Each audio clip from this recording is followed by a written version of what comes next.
Good evening, everyone, and welcome to today's episode of the Dr. Marquita Blades Show, Candid Conversations that Create Change. I am your host, Dr. Blades. Welcome to this special fifth Sunday broadcast with my very special guest, Dr. Chike Akua. Dr. Akua is a leading authority on increasing the achievement of today's students, especially those in some of the most challenging schools and communities. His book, Education for Transformation, is a favorite among teachers and leaders and has been endorsed by a number of prominent national educators. As a recognized master teacher and leadership consultant, Dr. Akua has been an invited keynote presenter and trainer at regional, national, and international conferences, school systems, colleges, and universities. With an African-centered and culturally relevant approach towards closing access and opportunity gaps, he is known for his dynamic, interactive presentations to teachers, parents, and students. Dr. Akua is a former Teacher of the Year and was named one of Ebony Magazine's 50 Leaders of Tomorrow, a distinction he is living up to today. He has developed a number of culturally relevant curriculum resources, including 10 books, 70 Black History and African Proverb posters, and 10 African Origins historical DVDs. Additionally, he has been an invited lecturer for undergraduate and graduate courses in teacher education at Georgia State University, Southern University, Howard University, and Clark Atlanta University. Dr. Akua is a committed volunteer with several youth mentoring leadership academies and college preparatory camps for middle and high school students. He has helped over 1,000 students and parents on trips throughout Egypt, Ghana, Morocco, and Senegal through the African Genesis Institute's Teen Summit 1000 program. Dr. Akua is frequently called upon by education, civic, and social organizations to speak about educational excellence and cultural knowledge. After today's broadcast, you can learn more about Dr. Akua by visiting his website, www.drakua.net. Dr. Akua. Yes. It is such an honor to have you here today. Thank you for joining me. Thank you. It's a blessing to be here. All right, so the people are excited. We're going to jump right into this highly anticipated interview. I want you to start by sharing with everyone what inspired you to get into this work that you're doing. Well, as I was listening to you read my bio, I often think, man, but for the grace of God, there go I. Because from listening to my bio, you would not know about the academic challenges that I went through. And to me, that's the most important part that qualifies me to do the work that I do. A number of years ago when I was in high school, I had a 1.9 GPA. But internally, I knew that I was intelligent. I knew that I could do positive and powerful things. Outside of the classroom, I was teaching myself to play the piano and keyboards and writing music and writing poetry and short stories. But it just wasn't really showing up inside the classroom. And so once I had some academic interventions, eventually I was able to turn a 1.9 GPA into a 3.9 and never look back. But that gave me a passion to reach and teach all of those young brothers and sisters who were just like me, who were chronic underachievers, but who had tremendous talent and skills and ability, and they just needed somebody to give them a push and to give them some encouragement.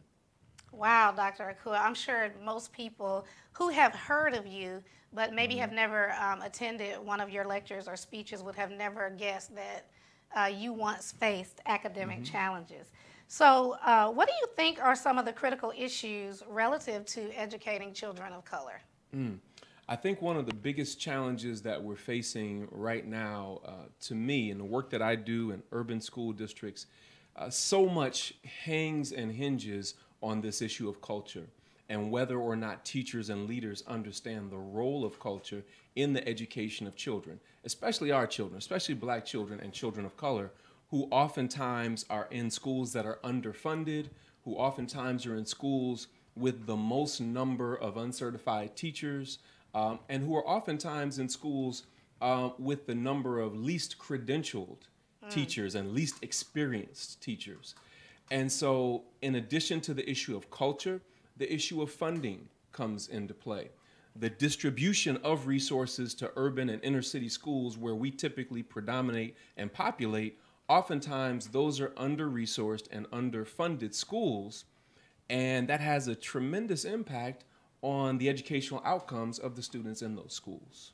So I'm thinking about the word culture. I just recently participated in some professional development for educators in a local school district here in Georgia, where we were training specifically on how to set culture and climate for the upcoming school year.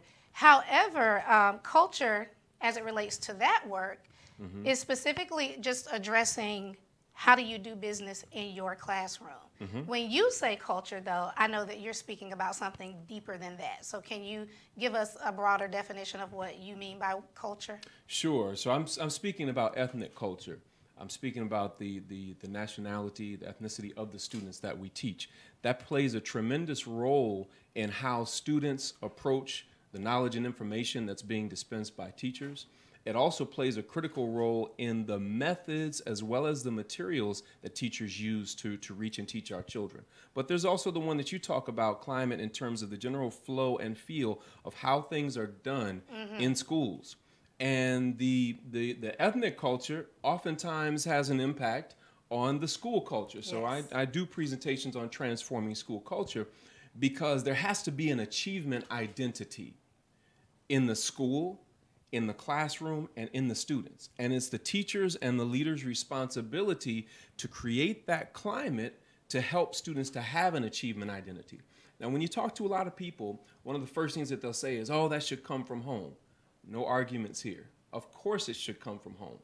However, we know that in many cases that it doesn't. And so we can't just lean on that and use that as an excuse. We have to do what we must do as culturally competent educators who are striving towards excellence. So Dr. Akua, in your practice, you realized that most educators were not culturally competent to do the work that you just described. And so you started writing books to address this issue. So tell us about Education for Transformation, and I'm just going to let the viewers see here, and also you'll see a flyer posted on the screen a little bit later. But tell us how Education for Transformation came about. It came about as a result of a couple of different things. Over the years, I would always ask my students at the end of the school year to write me a letter. I would write them a letter. It would be on the board, and it would be after they take their exams. And I would say, after you finish your exam, I want you to write me a letter about the most important thing that you learned this year. It doesn't have to be academic. It could be a life lesson, something that stuck with you. And I saved those letters over the years. And so those letters constitute the first chapter of the book. Because to me, the experts are not those with the master's degrees and the PhDs and the EDDs. The experts are the ones that we're trying to reach. Right. So that is the testimony, that serves as data, the testimony of the youth about the effectiveness of the methodologies, the methods I was using to reach them, okay? So it came about as a result of that. And then also doing professional development, conducting professional development in some of the most challenging schools and school districts in the country. When I would talk about culturally relevant pedagogy, when I would talk about culturally responsive teaching, African-centered education, I would see a lot of heads nodding. I would see a lot of people agreeing in philosophy. It's like, okay, I get the idea. We should celebrate the culture and use certain methods. But people wanted to know, what does that look like in the classroom context? And that's what Education for Transformation is all about. It gives you specific examples and case studies of how to implement culturally relevant and responsive education in your classroom and in your school so that we can bring out the brilliance in our children.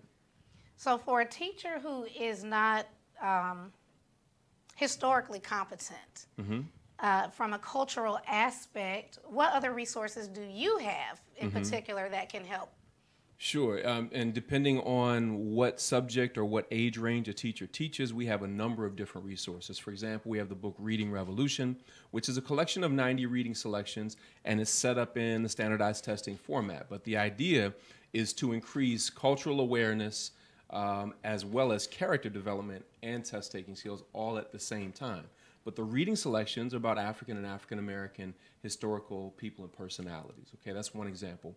We have a fiction book called The Treasure Within, which is a book of 3 short stories in which young people have encounters with ancient ancestors to learn about our original morals and values and history, and a workbook to go with that.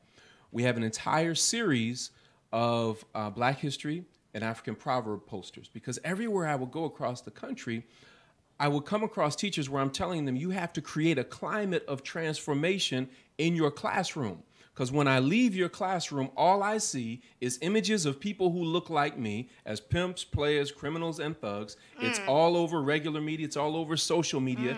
And it's difficult for me to be what I can't see. So if you don't want me to be that, you got to show me an alternative. Yes. You got to show me images of people who look like me doing what you want me to do. You want me to be a doctor? Show me some images in your classroom of a brother or sister in a lab coat. You know, you want me to be an engineer? Show me some pictures of a brother or sister in a hard hat. You want whatever you want me to be, I need to see images of that, because we are very much visual learners, okay? And so that has kind of set the pattern for how and why I create these different resources for teachers, because most of us went to schools of education to train to be teachers, but we were studying Eurocentric methodologies. We were studying Eurocentric historical examples, and those have been proven not to work with our children. And so we have to do, as one of my teachers taught me, Dr. Asa Hilliard, we must return to the source and use the best of our culture to reach our children. So many would argue, Dr. Akua, that we're not in Africa. You are American. You should be proud to be an American. This is the best country in the world in terms of opportunities, as they say. So why do I need to focus on being African-centered? What does that have to do with anything? That's a great question. And it reminds me of something Malcolm X said when he talked about, he said, you say you didn't leave anything in Africa. He said, you left your mind in Africa. He said, so you said we're in America, we're not in Africa. He said, if a cat has kittens in an oven, that don't make them biscuits. So don't mistake where you're born with where you're from. Okay, don't mistake where you're born with where you're from. So we brought all of our culture with us, but we may not have known the intricacies of that culture. But you start playing the music, and we start bopping our heads and moving our shoulders and everything. That's cultural, right? The way that we do call and response when we go to church and the preacher is preaching and people are saying, amen, go ahead, teach. All of that is cultural. These are methods and modalities that can and should be used in the classroom if we are a culturally competent educator that knows how to bring out the brilliance in our children. And so one of the things that we have to do as educators, we have to brush up not only on our historical knowledge, but it's not just facts and figures and names and dates. It is our cultural knowledge, and that is the methods of delivery, how we connect with the students themselves. Wow, Dr. Akua, we've got some comments coming in. Carla Roberts Austin, thank you for tuning in. Virgil Blades says, everything is good. Sonia Dunbar, exactly what he said. So we've got some interaction going on right now. Y'all, if you have any questions for Dr. Akua, you can go ahead and post those, and we'll work them into our conversation. We're going to continue. Dr. Akua, I started at the beginning of the summer with my Teens in Politics series because I was inspired by comments that I heard at a graduation party, at a high school graduation dinner, where one of the guests stood up and she challenged all of the young people in the room to now become politically active.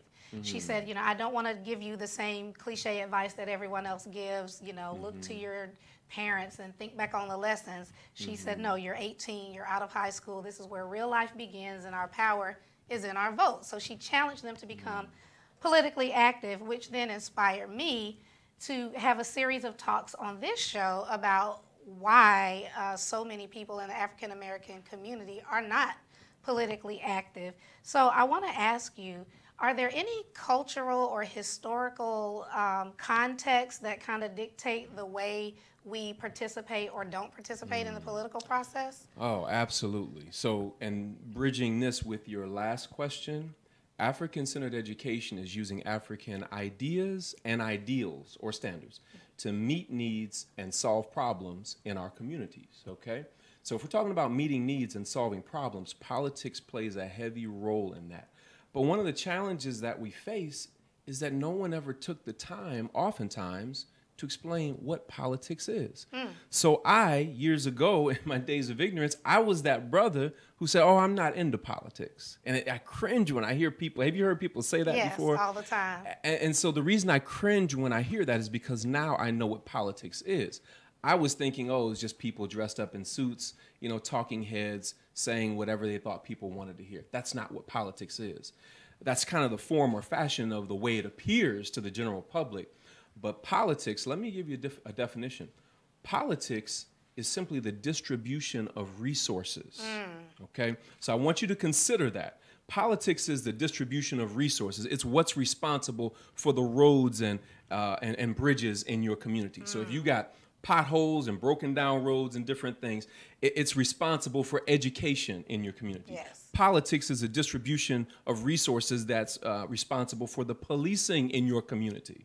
Okay, politics is the management system of your economy. That's what Professor James Small says, the management system. So our economy or our money, politics says, here's where the money is going to go, and here's what it's going to go towards, and here's why.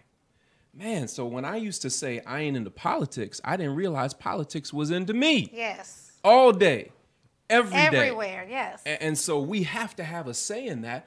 But watch this, our children in general and the community in particular are not aware of these political dynamics.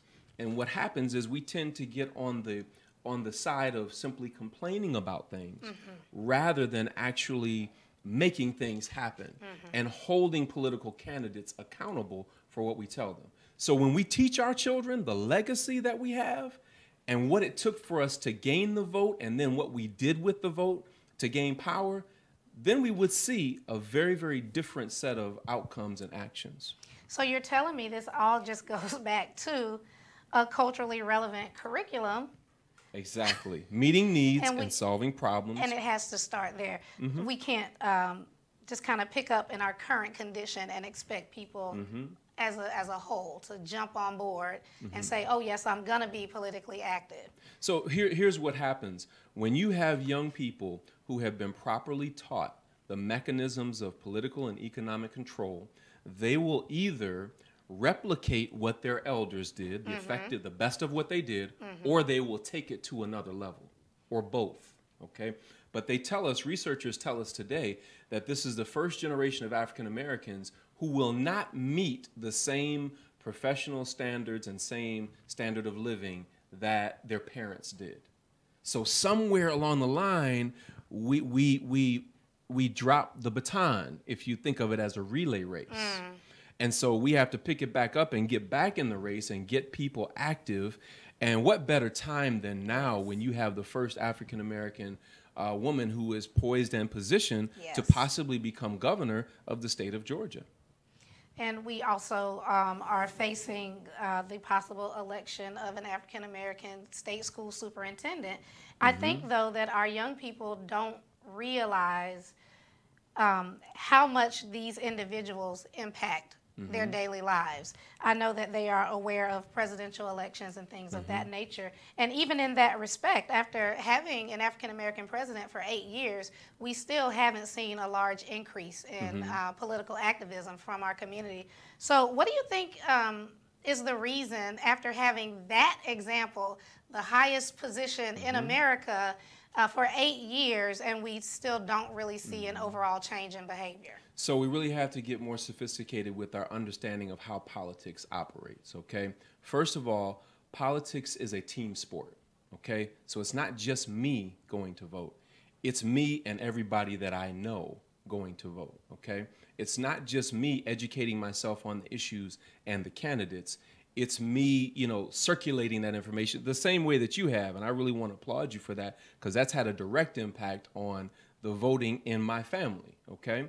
And so politics is a team sport, but then also it's not a sprint, it's a marathon. So we can't just go to the polls and say, okay, I cast my vote, and just sit back and expect everything to be done.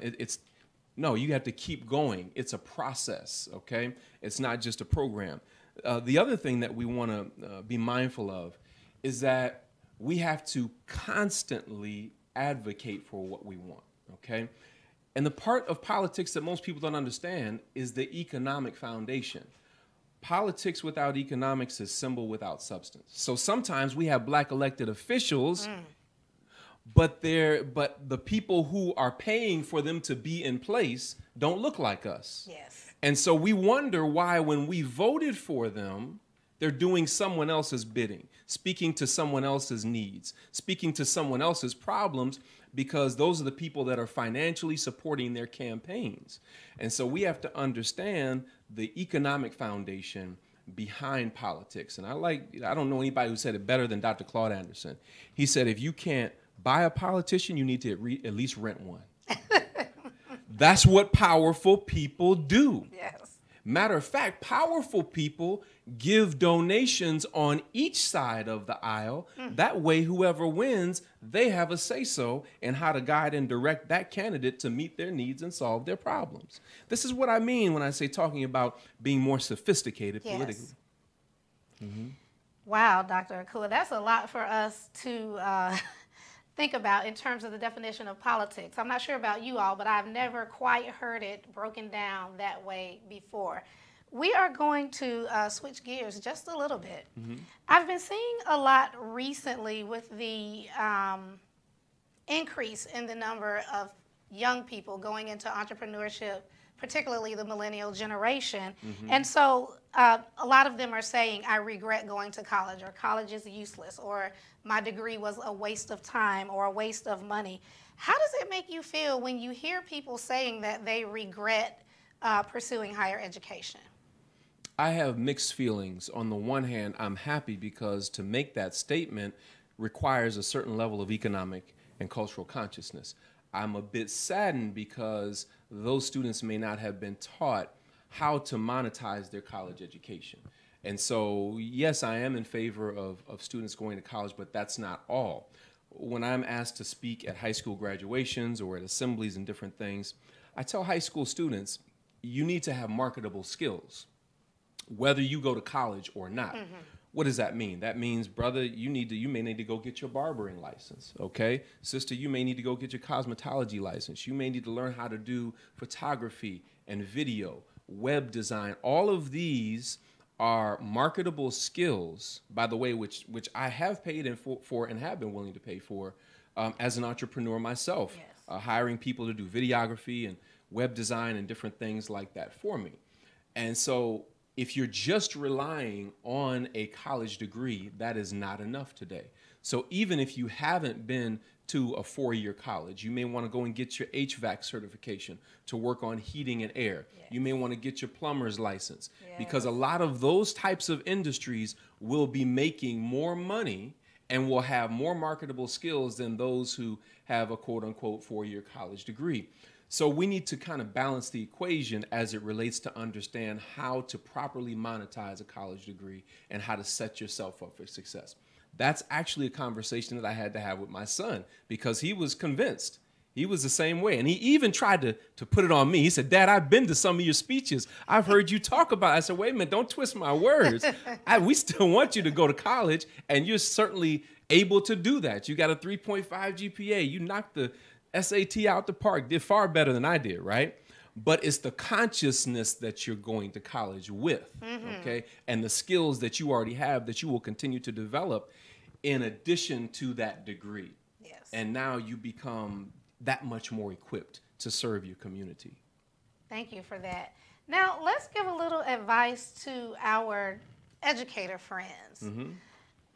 We know that we don't go into education expecting to get rich. But more and more, we're seeing educators who are on some form of government assistance, and they are barely making ends meet. So what advice do you have to the educator who is considering leaving the field and pursuing entrepreneurship? The first thing that comes to mind is, not only did I request of educators that they become more culturally proficient in how they deliver services to our children, but we as educators sometimes find ourselves in that economic situation because we too were miseducated. Yes. Okay? And so what that requires of us then is to set up multiple streams of income, multiple streams of wealth. Okay? So for example, with the curriculum resources that I've developed, each of my materials, each of my books, each of my posters, each of my DVDs, all of those are different streams of income. All of those are like employees that can never call in sick, right? They're working 24 hours a day. I'm sitting here with you talking right now, but somewhere in New York and Philly and Chicago and LA and Miami, somebody's reading one of my books, looking at one of my posters, watching one of my DVDs. And so I'm able to leverage that to get a return on that investment of my time and my expertise. And so we as educators must become more sophisticated. And I know we put so much into our craft that you're like, oh my gosh, I'm so tired. How will I have time to do anything else? But this is something for us that's not optional. It's essential. Yes. And we must position ourselves in different industries that will begin to supplement our income as educators so that we can do what we're called to do. Dr. Akua, how does a teacher know when it's time to just exit education altogether? You know what? I can tell you the exact time. I can tell you the exact time. And the reason I can tell you the exact time is I will never forget the day I walked into school. I believe it was my first year of teaching. And I saw this strange look on some of the veteran teachers' faces. And I began to see this look more and more often. And a still small voice within me said, okay, if I ever wake up in the morning and look in the mirror and see that look on my face, it's time to go. I'm going to give everything that I got to these children while I'm here. But if I see that look on my face, it's time to go, especially if it happens more than once. If it happens once, everybody has a bad day in the classroom. Students may have been acting up. But if you start seeing that face in the mirror over and over, and you feeling that feeling over and over, yes, it is time to go. But here's the key. You can't wait till that happens to prepare for it. I don't know. As much as I love education and as much as I have respect for our profession, I don't know that you will see that many more people who are putting in 25 and 30 years in the profession, okay? And so I'm just keeping it 100. Yes. Prepare yourself so that you're not there after your time. All of us have seen teachers who should have been long gone. Yes. I've seen teachers teaching children who don't even like children. Right. Okay, you should not be here. It's time for you to go. But in addition to that, we need to be replenishing the workforce with highly qualified teachers who are culturally competent and committed to the core as well. With that being said, Dr. Akua, you reminded me of something I was thinking about the other day. A couple of young colleagues of mine who came and they entered teaching out of college. They taught for a couple of years, and then they moved on. One of them went to medical school, and one of them, I believe, is doing clinical counseling or something of that nature. And what I admired in those two young women is that they knew that they wanted to do something else, and they didn't get stuck in the profession for 5, 7, 10 years complaining, and then never had a chance to pursue their dreams. And so it made me wonder, should we start to look for people who are kind of just stopping through for a little while? Is that one way that we can fill the gap with our high need for teachers? Should we look for individuals who need something to do on the way to something else? Or should we still look for people who always wanted to be a teacher when they grew up? Secondarily, you can pick up people who may have been interested in doing something else. But I would say primarily, we need to make it known about the opportunities in education, okay? Dr. Leslie Fenwick, who's the former dean of the School of Education at Howard University, her and her faculty, they were able to secure a grant, and I believe it was about $1.4 million to recruit men of color into the field, okay? Now, the common thinking is most people don't want to go into education. And I couldn't tell you that that couldn't be further from the truth. I can't explain that enough. They had a waiting list of hundreds of men who wanted to be teachers, okay? So the first thing we have to do is dispel that myth that people don't want to go into education. The second thing is there need to be supports. And by the way, this is something that can be politically advocated for, where resources can be set aside to ensure that we improve and replenish the black teacher workforce, okay? Less than 2% of the teacher workforce in America is black and male. And I believe overall, I think it's around 8%, okay? But our children are more than twice that in the public school system. In addition to that, the National Center for Education Statistics tells us that for the first time in American history, the majority of public school children are children of color. Imagine that. But there's a demographic mismatch, okay? Because you have anywhere from 80 to 90%, I'm sorry, about 80% of public school teachers are white and female. That's a cultural mismatch. Now, I'm not saying that a white female can't teach black children or children of color, but what I am saying is that oftentimes there is a cultural mismatch in terms of their consciousness and in terms of their competence. In addition, educational research has shown us that when an African-American child has an African-American teacher, they are less likely to get suspended, less likely to be expelled, less likely to be tardy, more likely to be labeled gifted and talented, less likely to be sent to special education. So what is it about having a teacher that looks like you? So there's a relationship between educational outcomes of who's teaching our children. I couldn't agree with you more. The reason why I ever wanted to be a teacher is because of my teachers. And because they did look like me. So I didn't realize really how big of an issue this was as a kid, because I had so many African-American female teachers throughout my career. And then when you, as a student, my career as a student, and then when you work in a city like Atlanta, sometimes it's hard to see that there are any disparities because we have a lot of districts that are majority African American, but that's kind of at the building level. Once you get a little bit higher up, it may not mirror that. So that's an excellent point as well.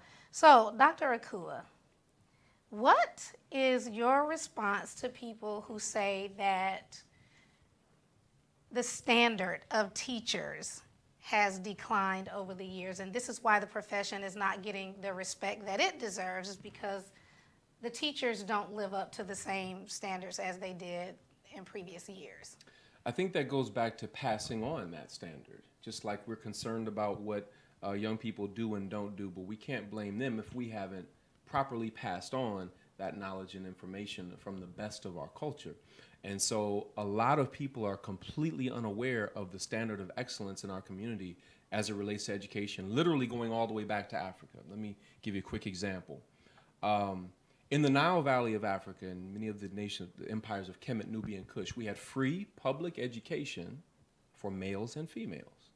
People will have you thinking we were running around in the jungle with bones in our noses, throwing spears at one another, but we came from high-tech, highly sophisticated empires, okay? Free public education for males and females. When you go to the West African empires of Ghana and Mali and Songwe, free public education for males and females. When you look at when the Moors of North and West Africa took over Spain and had an influence on all of Europe for almost 800 years, one of the first things that they did, they set up free public schools for males and females. The first thing black people did in America when we came out of emancipation, right after the Civil War, one of the first things that we did, I bet you can guess, we set up schools, free public education for males and females, and watch this, for all races. Black people were responsible for that, okay? And so most people have no idea of that legacy.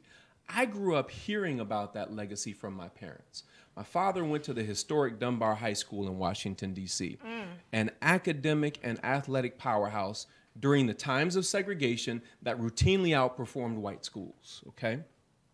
My mother went to the historic Sumner High School in Kansas City, Kansas. Same thing, academic, athletic powerhouse that routinely outperformed all schools, including white schools, okay? So I came up with this idea and this understanding of what Black excellence looks like.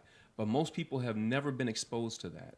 And with the onset of so-called integration, over 39,000 Black teachers and leaders were either demoted or dismissed from their teaching and leadership positions, all in the name of so-called integration, which in reality became disintegration of our schools that held our children to the highest standards. Wow, disintegration. Mm-hmm. Dr. Akua, how do we get our non-African American counterparts in the field of education to understand that the work that we do to promote culturally relevant instruction is not an attack on their heritage? Mm-hmm. That's an interesting question, because when I talk the way that I do, sometimes people might assume that I only speak to Black people. I speak to very diverse audiences, but my message does not change, okay? And one of the things that I suggest to white teachers is you don't have to stop being who you are. Obviously, we're not asking you to change your appearance or anything like that. We're asking you to operate with a different understanding and a different mode and method of delivery as it relates to our children, understanding the cultural and economic context in which our children come into the school.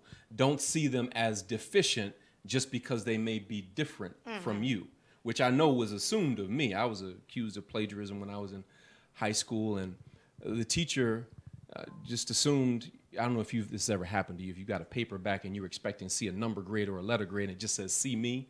You ever get one of those?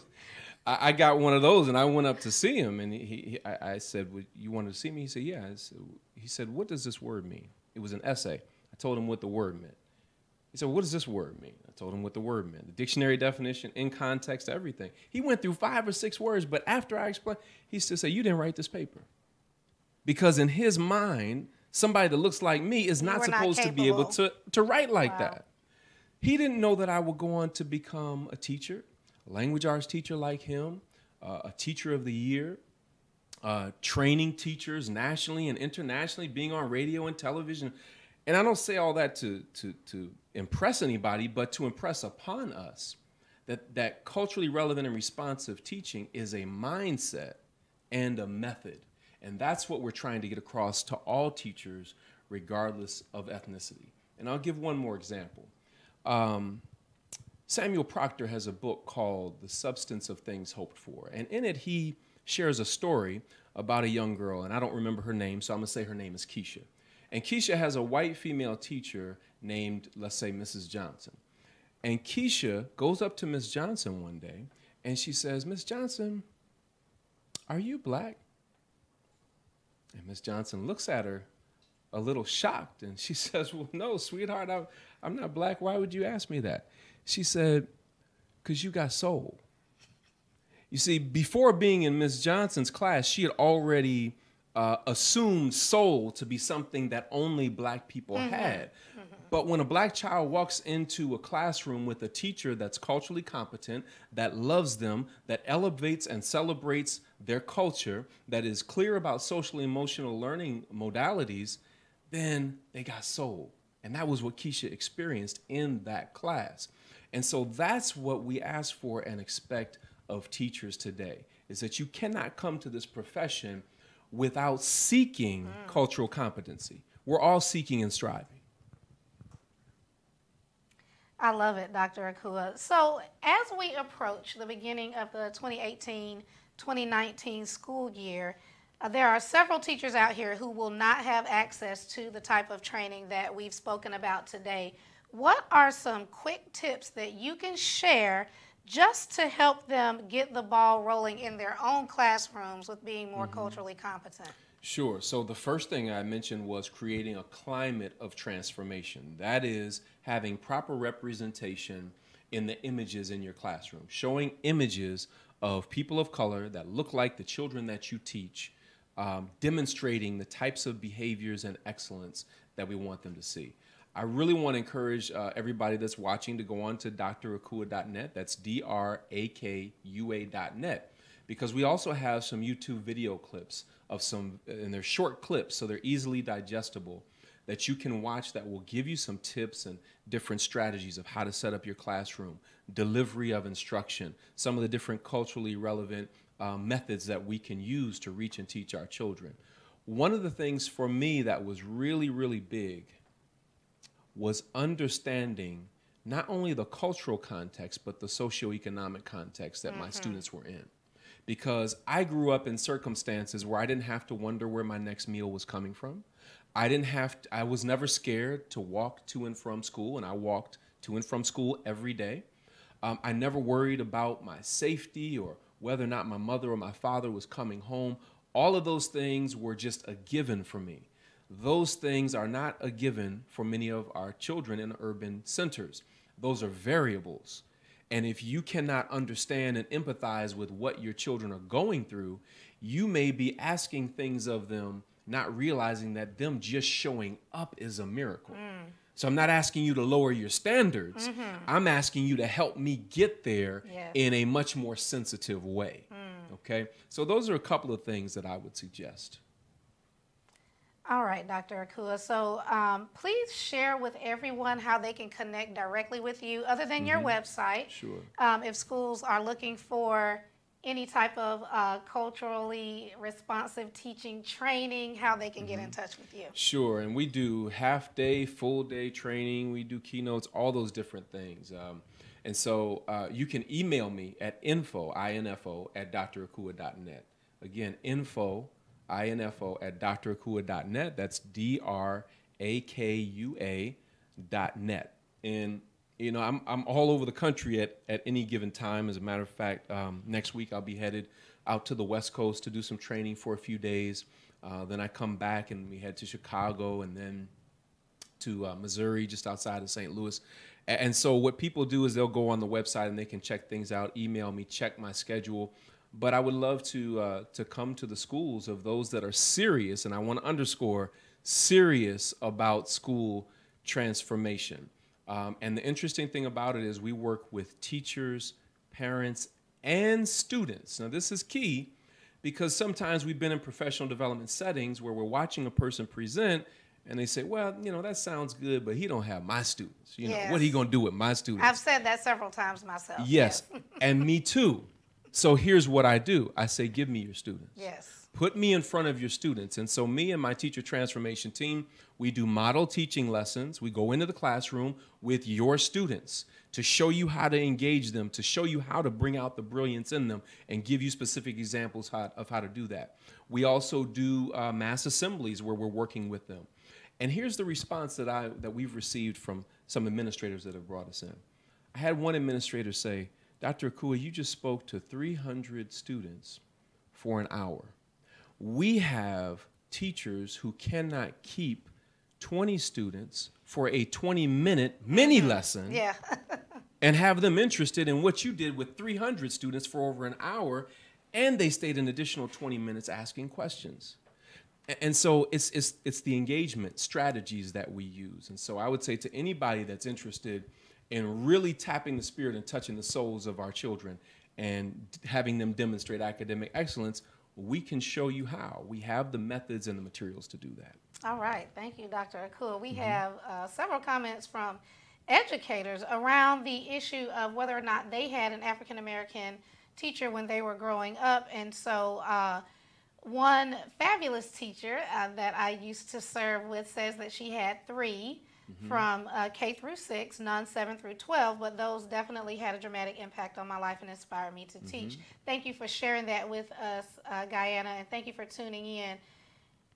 We have someone else who said, I didn't have any African-American teachers growing up and realized the importance of representation. That is from Dr. Stephanie Barnes. Thank you, Dr. Barnes. And then we have Christina Mack saying that teaching to me has to be from the heart. It's a passion, not a paycheck. But you only feel that way if it's where your heart is wholeheartedly. And I completely agree with that. And Christina, to add to that, when teachers have heart, sometimes what they are lacking in other areas doesn't seem like as much of a deficiency when students know that they care. It's that soul piece that you talked about. Absolutely. All right, we want to thank you all for tuning in for this special Fifth Sunday broadcast and listening to this candid conversation with Dr. Chike Akua. He has certainly shared some valuable insight with us that I know we're all going to take away and be better at whatever we do, and also think more culturally, be more culturally aware in everything that we do. Before we sign off, I do want to share that Clayton County is having a back-to-school block party. This is sponsored by WellCare and presented by a friend of the Dr. Marquita Blades Show, Representative Valencia Stovall. She was on with me the last broadcast. This will take place on Friday, August 3rd from 4:30 to 7 p.m. at the Forest Park Middle School Gymnasium. Representative Stovall, I just stole that off your page and felt like sharing, so I hope you're okay with that. Everyone, I want to let you know how you can connect with me. This week I will be training at the Alternative Ed Conference in South Carolina for the South Carolina Department of Education, so I'll be working with some educators there.